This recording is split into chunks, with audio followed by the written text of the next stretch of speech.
none of us have it all figured out. None of us know all the answers. And so while one response may be troubling to me, really maintaining an openness and a willingness to hear people out. As we all model that behavior, we all grow from that because we understand that that's the kind of behavior we want to engage in and the kind of respect we want to show to one another.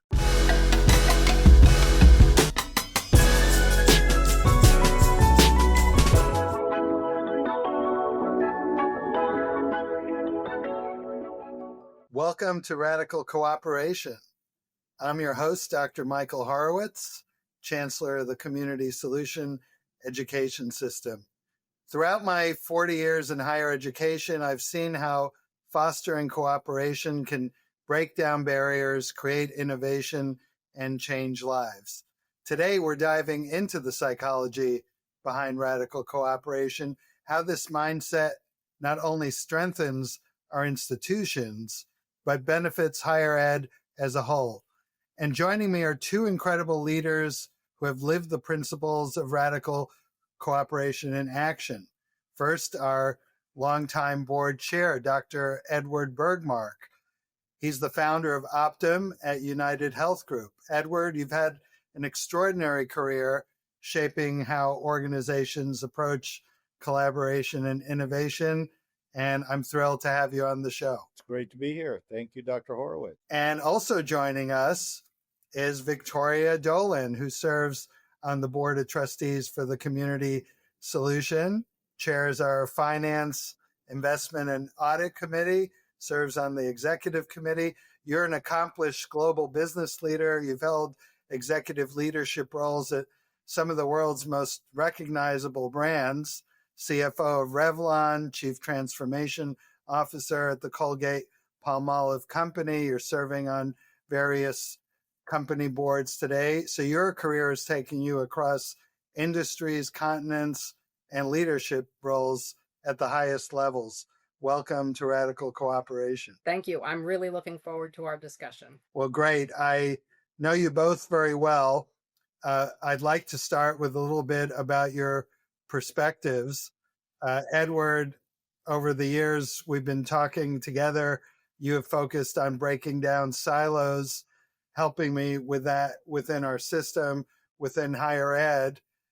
How has your experience informed your leadership roles, both within higher education as a trustee and chair, and perhaps expand more broadly in your career and other boards at large? Well, it was interesting thinking about that question.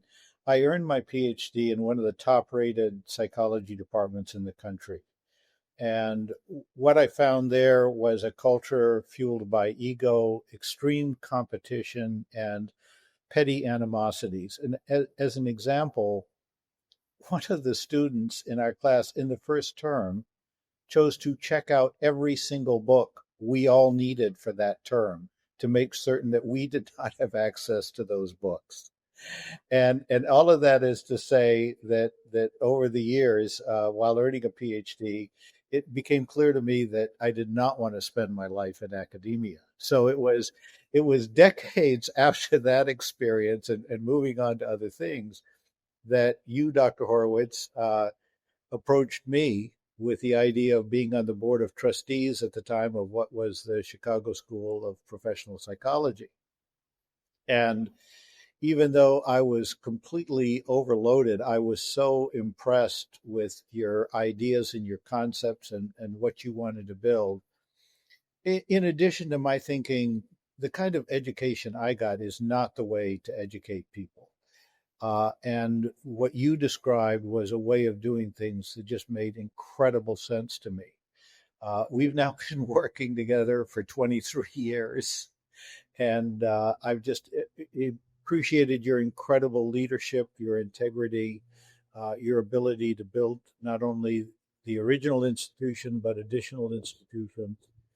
And Radical Cooperation has been exceptionally successful in this educational environment where individuals are seeking meaning and purpose in their work and their lives. So I want to thank you for this opportunity to be a part of this team and for all the progress we've made. So thank you. Appreciate the shout out.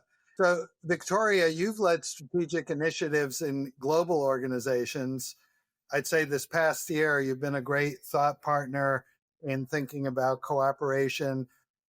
How have you seen cooperation lead to more effective results, or when not done well, to more ineffective results in complex systems that you've been a part of? So I think that's a great question because radical cooperation resonates very much with me and my leadership style. And as you've said, I've been in global organizations, literally operating and living both in the United States, in Asia, in Europe, and in Latin America. So cross industries as well as cross cultural. And I think radical cooperation to me transcends those boundaries. And the basic principles of those: collaboration, cooperation, communication, and especially respect. Respecting people for their perspectives, for what they can contribute, are critical to bringing out the best in people. And it does require our willingness and an encouragement to challenge the status quo, to have us think outside of the boundaries that we are comfortable with, to come up with great solutions. So to me, it was always about bringing people together to have a shared sense of purpose. And I know, Dr. Horowitz, you talk a lot about purpose, which is really important, to create a culture where all of the voices are heard, to develop the best solution, and ultimately driving accountability, right? Because it leads to driving accountability for what we want to create. Because it's one thing to ideate, and then it's another thing to be able to execute. And I think radical cooperation plays a role in both of those. Thank you. So as we get into talking more about radical cooperation, building that culture, going back to you, Edward, how have, whether you've used that term radical cooperation or collaboration or anything else, how have you defined that mindset in your leadership roles? Well, I have to give you credit for the term radical cooperation. So, but what people have often heard from me is that I consider life a team sport. We don't accomplish anything by ourselves. We accomplish everything with other people, people with whom we share purpose and meaning. And so in sharing with one another, it's a process of trusting intent, being respectful, enjoying the opportunity to cooperate rather than the opportunity to compete or one up or kind of all of the things that one can find, certainly in a business setting as well as an academic setting, where we share joy in one another's success rather than trying to somehow get ahead of other people. Now, Victoria, I think in the last year, more or less, you raised the question of, our board structure, which as a system board has responsibility for the colleges. And you asked, how can I see that financial line from the system CFO through the colleges? That really sparked a conversation. Today we're talking about operating as one system, operating reserve authorities that reflect back to the board. That you need that collaboration, that cooperation. You can also end up in a situation where people are competing, sort of wanting to own the wins, blame counterparts for the losses. What have you done in leadership to foster collaborative environments? So I think, the theme we talk about a lot and we seem to be hitting on is leadership, and it's the quality of leadership and leadership role modeling the behaviors that person wants to see relative to trust, collaboration, transparency, shared purpose, shared objectives, shared outcomes, and being fair and treating everybody with respect. That doesn't mean that everybody's treated the same, by the way, because I'm a firm believer in that you have to personalize. So how you want to be managed may be different from how Dr. Bergmark wants to be managed.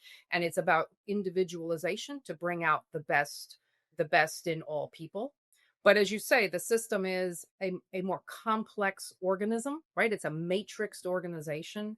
So having that clarity of roles and responsibilities, having the shared outcomes, driving expectations of communication, and nobody hogging success, but it's shared successes where you're working on teams where different groups of people are bringing together diverse perspectives, diverse skills, diverse experiences, and those are all valued. But it is the quality of leadership that helps to drive that and maintain the equilibrium of that.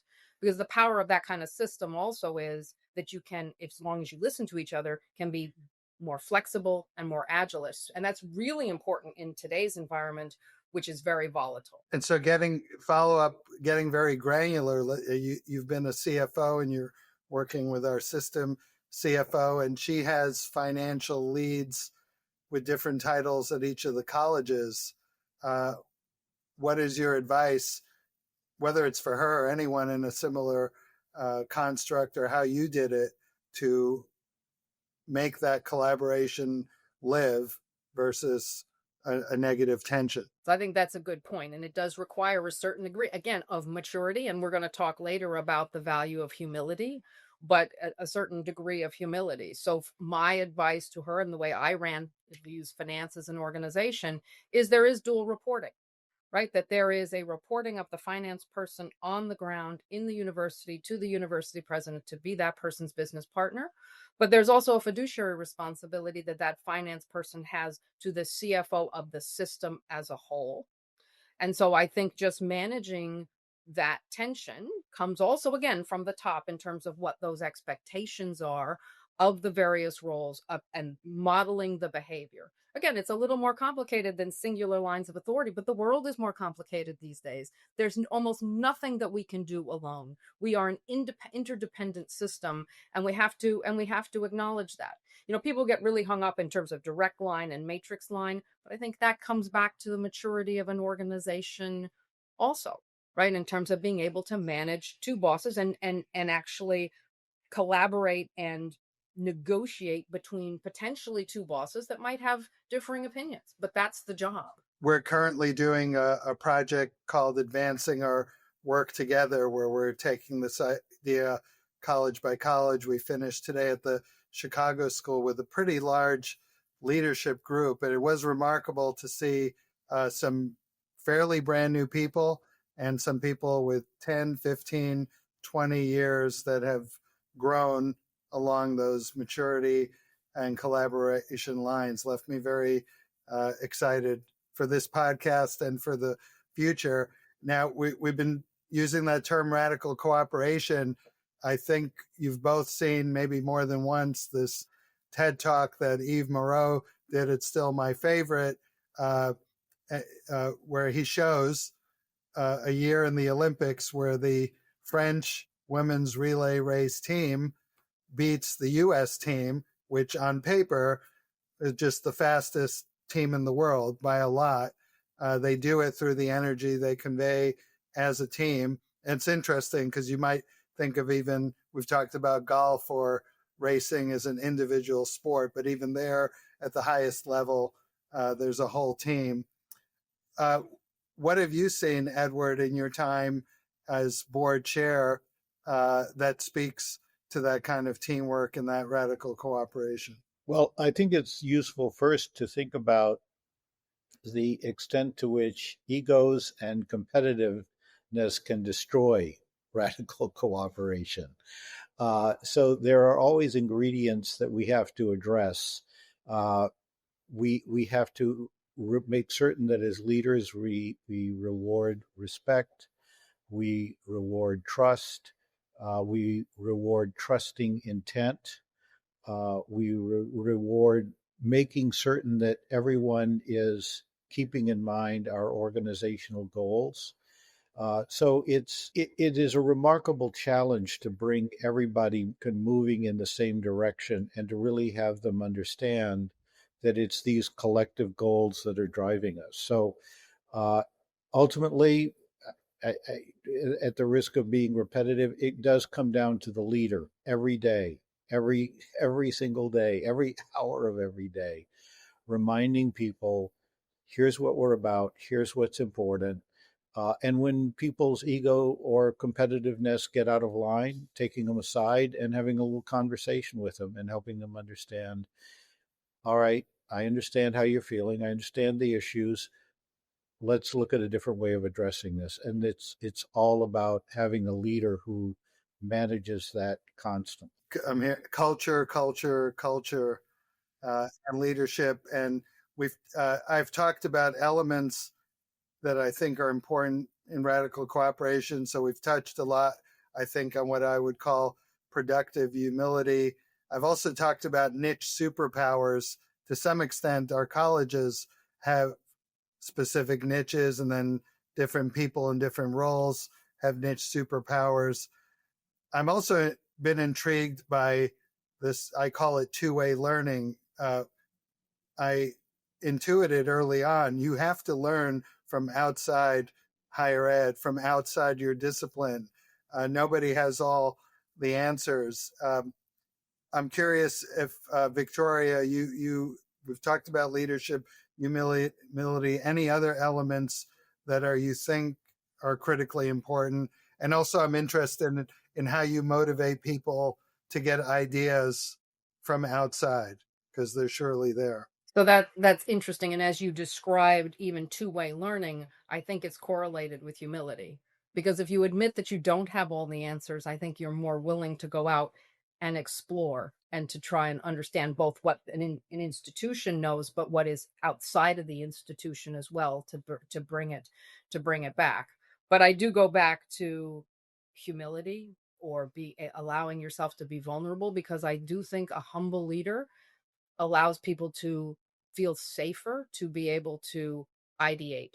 So for me, for example, I didn't never had all of the answers. I never pretended to have all of the answers, but I also believed it was my obligation and responsibility to try and harness the collective intelligence of the organization, right? Because the organizations are living things, and there are people with incredible, again, experiences, skills. And how do you harness that? How do you make it a safe place for people to come forward with those ideas? So I had to be open to new ideas. I had to solicit ideas. And importantly, I had to be open to feedback, right? Because if you model feedback, that also helps people take feedback and grow. Because ultimately, it's also about the organization growing, but individuals growing. I guess in my career, and this is a small aside, nothing made me more proud than people doing things and accomplishing things they never thought they could have done, because you give them that space to do it. You give them that space to grow, and they end up better off. The teams end up better off, and the organizations end up better off. So again, that safe space to participate, treating people with respect, reaching across the organization and modeling that behavior. You can tell I have a lot of passion for that, because I've seen it so many times. And to the point you made, and Dr. Bergmark, you made, when it doesn't work, it's such a waste. But it does come down to leadership. Yeah. And I mean, sports is so much in the public eye. You clearly see that when winning teams they're having their success, and you see the culture, the more humble coach, quarterback, whatever it is. Edward, what about you? Anything that jumps out that for you has been key in cultivating a culture of collaboration? I think sports are sort of a useful example. We've all seen teams where they have nothing but all-stars, but it's all about their ego and their own competitiveness, and they don't have a winning team. I think part of it, just in more of a business organization, is people will pick on people who have less power. And I find that very, very troubling.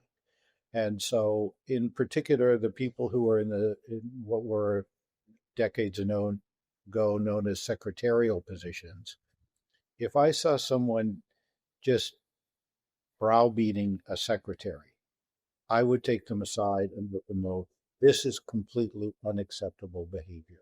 We do not do this here. This is not how we treat people, and you certainly do not pick on people who have the lowest level of status and power. So I think it's one example of how leadership has to be brought in at the right moment when people are clearly behaving in a way that is antithetical to radical cooperation. Take them aside, don't humiliate them in public, be respectful, but let them know this is how, in this organization, this is how we treat people, this is what we do. And if that's a problem, then we need to address that from your perspective. But that is not acceptable behavior in this organization. That's wonderful. So then you both play such important roles for us as trustee leaders. You serve as system board leaders. You're also on the boards of one or the other of our colleges. To me, that was a key insight in forming the system, that we had to have governance done well, that we had to have it integrated. I still get, and I do think we've benefited from relatively smaller boards, yet as a community of trustees, we have about 80, and people have said that sounds crazy. And I said, no, it's set up well, and you have sort of a group that's passionate for each college. I'd love your reflections about the board level and how you've seen that evolve, Edward, and how you think the board plays a role in encouraging the culture of radical cooperation. Well, I will give credit to you, Dr. Horowitz, for bringing in a consultant years ago to really help us think about how we operate as a board. So I've served on any number of boards. I would argue that your boards work better than any other board I've served on. And it's a combination of intentionality and clarity of thought, and making certain. So, for example, when people become members of the board, there's an entire introductory process. This is who we are. This is what our history are. This is what we're trying to accomplish. These are the things that are important to us. These are our values. And really bringing those individuals into the fold so that they really understand what our culture is. So, in the same way you bring on a new employee, we bring on new board members in a way that I think is very constructive. And we can certainly have very different opinions about things, but we consistently operate in a way, I think, where people are very respectful. And as Victoria has said repeatedly, there's a humility of none of us have it all figured out. None of us know all the answers. And so while one response may be troubling to me, really maintaining an openness and a willingness to hear people out. And as we all model that behavior, I think we all grow from that, because we understand that that's the kind of behavior we want to engage in and the kind of respect we want to show to one another. And what about for you, Victoria? Role of board? What Dr. Bergmark described was the board itself has a culture, right? And I think it has a culture similar to the culture we described that facilitates radical cooperation. The board is also made up of people with complementary skills and experiences, all of whom respect each other's opinions and point of view. And from what I've seen, everybody is vested in the mission and the vision of what we're trying to accomplish. So people ask questions, they challenge, but they challenge in a respectful way to come to a better solution. There's a high degree of communication, right? There's a high degree of experience at the table. And again, everybody is aligned to making it better. And so they offer constructive. I've seen the board offer constructive solutions and ideas, which again, I think is part of the role of the board is to help manage risk, but also to help bring those multiple perspectives, as you said, external perspectives, to seeing what's coming around the corner, to help us think through what could be coming. What is the 1 year, 5 years, 10 years, and what we need to be thinking about now to be able to be positioned for the future. That's great. And, in some cases, we have very long tenure where that's warranted and indicated. And So you succeeded as finance chair, someone who was in the role a very long time, who I think emphasized financial strength, which has been critically important to us as a nonprofit. I think you've now expanded it to looking at the elements within the academics or operations that themselves contribute to that financial strength or could undercut it. So I think you've helped shape a more holistic view of leadership of that critically important committee. I'll second that. You'll second that? Okay. So then I think we've touched on it, but is there anything, I'll start with you, Victoria, on this one, that how you've faced resistance to change? I mean, we always win at the Community Solution bringing people together, so sometimes we have the meetings, and even though people can see there's a way to advance, they'll say, please don't make me change what I'm doing. Yes, change is fine as long as it doesn't apply to me. So how have you handled that? And, and that may be a person who's doing their role very well. So I guess and I have driven, especially when I was at Colgate as Chief Transformation Officer, that was a lot of change, and it was a lot of indirect authority, not direct authority to tell people to change, right? So what I learned was you can never communicate enough. Communicate. I mean, over and over again. And I think there were two ways of doing that. The what is it we're doing? How is it going to impact you? How is it going to impact the institutions? And doing it in a consistent, transparent, and respectful manner, right? Tell people as much as you can possibly tell them and continuously reiterate the message, because you build trust that way. And then the other reason is the why. Why are we doing it? How does it strengthen the institutions? How does it align to mission? How is it aligned to purpose? How is it aligned to what's happening in the external world? So give people both pieces. I have found that helps a lot in driving that. Now, some people may never accommodate, and unfortunately, there have been some casualties along the way. And if people can't accommodate to the change or literally undermine it, then sometimes they have to exit the system, because it's what happens to one person different from the benefit of the entire system. But I always give it as much of a chance as I can to, again, explain the what, the why, connect it to purpose. So give everybody a chance to connect to it. And, we had massive changes at Colgate that involved a lot of people losing their jobs. Almost to the T, everybody cooperated, worked through it with us, managed the transitions because they understood the why, and they were treated with respect. Yeah, that's really excellent. Edward, you started out the podcast naming the radically uncooperative environment as the yet unnamed alma mater. How would you like to see radical cooperation advance in higher ed in the coming years? Well, I think ultimately it's dependent on having the right leaders. And so I think part of what we are doing at the Community Solution is helping create those kind of leaders.